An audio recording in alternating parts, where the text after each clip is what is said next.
চিঠি, ইমোশন যেমন জড়িয়ে, কিন্তু আজকের প্রজন্ম এই প্রসঙ্গে অনেক কিছুই জানে না।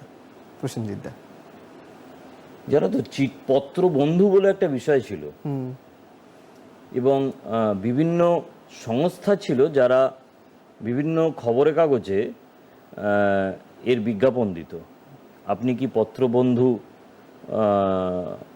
পেতে চান?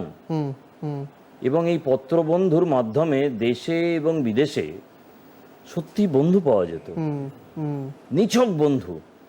এবং সেই পত্রবন্ধুরা থাকতে থাকতে থাকতে থাকতে দীর্ঘদিনের বন্ধু হয়ে যেত।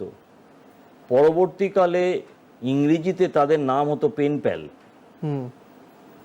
হ্যাঁ, আর এমনি সাধারণভাবে যে প্রেমিক প্রেমিকার চিঠি তো বলাই হয়ে থাকে, সেটা আলাদা কথা।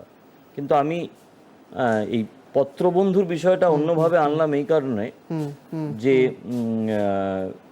এই পত্রবন্ধুর মধ্যে দিয়ে জানা অজানা অজানা জায়গার সম্বন্ধে বিস্তারিত বিবরণ, তারপরে আস্তে আস্তে দেখা। এখন যেমন এই ফেসবুকে বন্ধুত্ব হওয়ার পরে তারপরে প্রথম দেখা, এরকম অনেক রকমের বিষয় হয় তো, কিন্তু তার চেহারা যা আগে থেকেই দেখতে পাওয়া যায় ইত্যাদি ইত্যাদি। কিন্তু তখন একদম কোনো ধারণা থাকতো না মানুষটা কেমন, তার লেখা দেখে কল্পনা, তার এলাকাটার কল্পনা ইত্যাদি করে।